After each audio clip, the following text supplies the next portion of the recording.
നമ്മളൊരു മുത്തശ്ശിയെടുത്ത് കൂടി ഒന്ന് പോയിട്ട് വരാം. നമസ്കാരം. കൊച്ചുമക്കളൊക്കെ ഉണ്ടോ? കൊച്ചുമക്കളില്ല. മക്കളുണ്ടോ? മക്കളുണ്ട്. ഈ മാറ്റം എങ്ങനെയാ കാണുന്നത്? ഈ കുഞ്ഞുങ്ങളെ വായന കുറഞ്ഞു, സ്പോർട്സ് കുറഞ്ഞു, കുട്ടികള് TV, മൊബൈൽ ഫോൺ ഇതിന് അഡിക്റ്റായി. അതാണ് ചെറുതിലേ വായിപ്പിക്കാൻ പഠിപ്പിക്കുക അച്ഛനമ്മമാര്. പണ്ട് ഈ കള്ള്, ചാരായം ഇതൊക്കെയാണല്ലോ നമ്മൾ കേട്ടത്. പിന്നെ കുറെ കാലം കഞ്ചാവ് കേട്ടു. ഇപ്പൊ ഇതൊന്നുമല്ല. പുതിയ പുതിയ പുതിയ പേരുകൾ, നമുക്കൊന്നും അറിയില്ലാത്ത പേരുകൾ ന്യൂസിൽ. ആശങ്കയും ടെൻഷനും ഒക്കെ ഉണ്ടോ? കൊച്ചുമക്കളായിട്ടില്ലാത്തത് കൊണ്ട് ഇപ്പൊ ആശങ്കയില്ല. പക്ഷെ ആവുന്ന സമയത്ത് മക്കളില്ലാത്തത് കൊണ്ട് ആശങ്കയില്ല എന്നാണ് ഒരു മുത്തശ്ശി പറയുന്നത്. അപ്പൊ ഇത് എനിക്ക് തോന്നുന്നു എല്ലാ അമ്മമാരുടെയും ഒരു ആശങ്കയാണ്. തൊട്ടടുത്ത വീട്ടിലെ ഒരു ആൺകുട്ടി 10ാം ക്ലാസ്സിൽ പഠിക്കുന്ന ഒരു കുട്ടി ഇത് കഴിച്ചിട്ട് എന്റെ തൊട്ടടുത്ത വീട്ടിലായിരുന്നു. എനിക്ക് പണിക്കാർ ഉള്ള സമയത്തായിരുന്നു. പണിക്കാരാണ് ബഹളം കേട്ടിട്ട് എന്നെ വിളിച്ചത്. വീട്ടിൽ ബഹളം ഉണ്ടാക്കി 10ാം ക്ലാസ്സിൽ പഠിക്കുന്ന കുട്ടി. എന്നിട്ട് അവർക്ക് അമ്മയ്ക്കും അവനെ നിയന്ത്രിക്കാൻ പറ്റാണ്ട് അവര് പോലീസിനെ വിളിച്ചു. പോലീസ് വന്ന് ഞാനന്ന് വിചാരിച്ചത് ആ കുട്ടി വീട് വിട്ടു പോകുന്ന, പക്ഷെ അല്ല, അവൻ നന്നായി പോലീസിനെ വിളിച്ചു വരുത്തി. അച്ഛനും അമ്മയും അമ്മമ്മയും അവരുടെ മുന്നിൽ വെച്ചിട്ട് പോലീസ് അടിച്ചു, നല്ലൊരു അടി കൊടുത്തു. അതോടുകൂടി അവൻ നന്നായി. ഞങ്ങളുടെ വാർത്തയായിട്ടില്ല. ഇവിടെ മോന്റെ പേരെന്താ? തനിഷ്ക്. മോന്റെ പേരെന്താ? ഹലീൻ. ഈ സ്കൂളിലൊക്കെ ആൾക്കാർ ഇതേപോലുള്ള സ്റ്റാമ്പ്, ഇതേപോലുള്ള എന്തെങ്കിലുമൊക്കെ ഉപയോഗിക്കാൻ വന്നാൽ മോൻ എന്ത് പറയും? ചോക്ലേറ്റിനകത്ത് ലഹരിയൊക്കെ തന്നാൽ എന്ത് പറയും? കംപ്ലൈന്റ് ചെയ്യും. എവിടെ കംപ്ലൈന്റ് ചെയ്യും? Head master. Very good. Head master എടുത്ത് കംപ്ലൈന്റ് ചെയ്യും. വണ്ടർഫുൾ. അതിന് പേടിയൊന്നുമില്ല. പിടിച്ച് 2 ഇടി തരും എന്ന് പറഞ്ഞാൽ, നീ ആരെങ്കിലും പറഞ്ഞ ഇടി തരും എന്ന് പറഞ്ഞാൽ എന്ത് പറയും? എനിക്ക് പേടിയില്ല. Very good. നിങ്ങൾ സാറന്മാരെടുത്ത് പറയുമോ ഇങ്ങനെ ആരെങ്കിലും ചോക്ലേറ്റുമായിട്ട് വന്നാൽ? ഉറപ്പായിട്ടും പറയും. ഇപ്പൊ ഏത് ക്ലാസ്സിലാണ് പഠിക്കുന്ന മോൻ? മോൻ ഏത് ക്ലാസ്സിലാ? 7th. ഈ കുട്ടികളുടെ ധൈര്യം മതി നമ്മുടെ നാടിനെ രക്ഷിക്കാൻ എന്നുള്ളതാണ്. ഞാൻ ഒരിക്കൽ കൂടി ഒന്ന് ഉമേഷിലേക്ക് പോയിട്ട് 2 കാര്യങ്ങളാണ്. അതിലൊരു പ്രധാനപ്പെട്ട കാര്യം, ഈ കുട്ടികളുടെ പ്രായം 10 വയസ്സ് മുതൽ 15 വയസ്സ് വരെ. ഈ നിങ്ങളുടെ അടുത്ത് വരുന്ന പോക്സോ കേസുകളാണെങ്കിലും, ലഹരി ഉപയോഗിക്കുന്ന കേസുകളാണെങ്കിലും, വയലന്റ് ആയ കേസുകളാണെങ്കിലും, ഈ കുട്ടികളിൽ ഇത് വരുന്നതിനുള്ള കാരണമായി നിങ്ങൾക്ക് അവരെ ചോദ്യം ചെയ്യുമ്പോൾ എന്താ മനസ്സിലാവുന്നത്? ബ്രോക്കൺ ഫാമിലി ഉണ്ടാവാം, നിശ്ചയമായും. അതൊഴിച്ചു നിർത്തിയാൽ എന്തായിരിക്കും? സ്വാതന്ത്ര്യം. എനിക്ക് 18 വയസ്സായി. ഞങ്ങൾ ഇവിടെ ബീച്ചിൽ കയറുമ്പോൾ കുട്ടികളടുത്ത് വന്നാല് പേര് ചോദിച്ചാൽ പറയാം എനിക്ക് 18 വയസ്സായി. 18 വയസ്സ് കഴിഞ്ഞാൽ എന്തും ചെയ്യാനുള്ള സ്വാതന്ത്ര്യം കിട്ടിയെന്ന് തെറ്റിദ്ധാരണ വരികയാണ്. സ്വാതന്ത്ര്യം എടുത്തോട്ടെ, തെറ്റൊന്നുമല്ല. പക്ഷേ എന്തും ചെയ്യാനുള്ളതാവരുത്. ആ സ്വാതന്ത്ര്യം നമുക്ക് സ്വാതന്ത്ര്യം നേടിത്തന്ന കുറെ ആൾക്കാരുണ്ട്.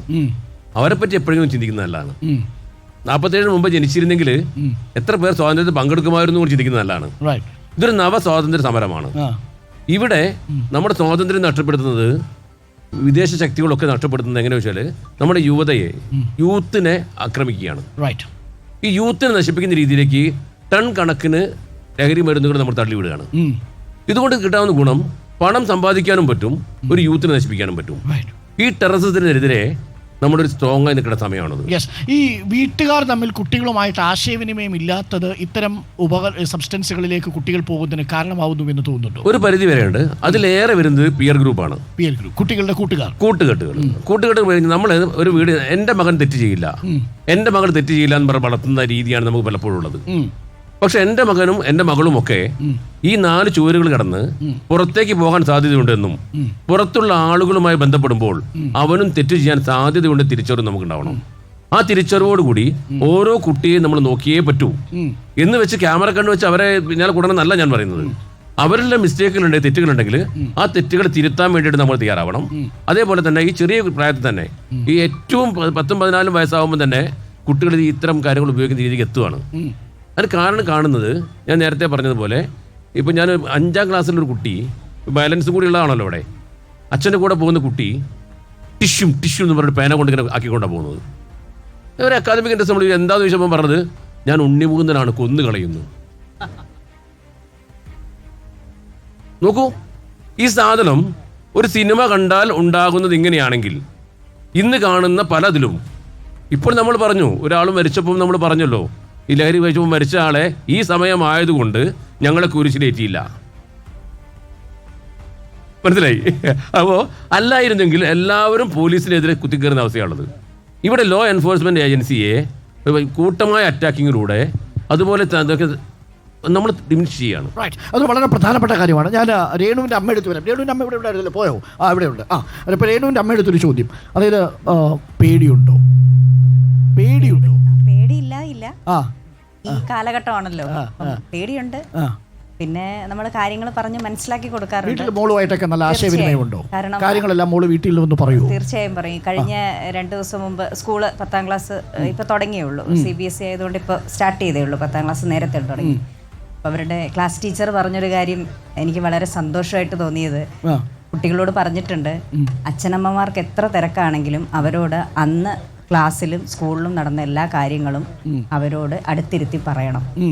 അത് നല്ലൊരു ക്ലാസ് ടീച്ചർ പറഞ്ഞു കൊടുത്തിട്ടുണ്ട് കുട്ടികൾക്ക്. പറയാറുണ്ട്, എല്ലാ കാര്യങ്ങളും നമ്മളോട് പറയും. അങ്ങനെ മോളെടുത്ത് ദേഷ്യപ്പെടാറുണ്ടോ എന്തെങ്കിലും വന്ന് പറയുന്ന സമയത്ത്? ഇല്ല, കാര്യങ്ങൾ പറയുമ്പോൾ ദേഷ്യപ്പെടാറൊന്നുമില്ല. വികൃതികൾ കാണിക്കുമ്പം ദേഷ്യപ്പെടുകയും ശകാരിക്കുകയും തല്ലുകയൊക്കെ ചെയ്യും. അത്രേ ഉള്ളൂ. അത് ഞാൻ 80കളിലെ അമ്മ തന്നെയാണ്, അതിലൊരു മാറ്റമില്ല. 80കളിലെ അമ്മ തന്നെയാണ് തീർച്ചയായും. തള്ളവായ്പെന്ന് പറയുന്ന അത് സാരമില്ല, കുഴപ്പമില്ലേ.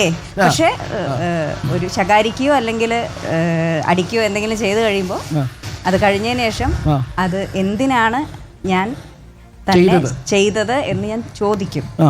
ചോദിക്കുന്ന സമയത്ത് ആള് തന്നെ ഇങ്ങോട്ട് പറയും, ഞാൻ ഇത് ചെയ്തത് കൊണ്ടല്ലേ എന്നെ ഇത് ചെയ്തത്. ഓക്കെ, അപ്പം ചെറിയ രീതിയിലൊക്കെ ഒരു തല്ലൊക്കെ ആവാം. അതെ, തീർച്ചയായും ഹൈക്കോടതി പറഞ്ഞിട്ടുണ്ട്, കോർപ്പറേറ്റ് എന്നാലും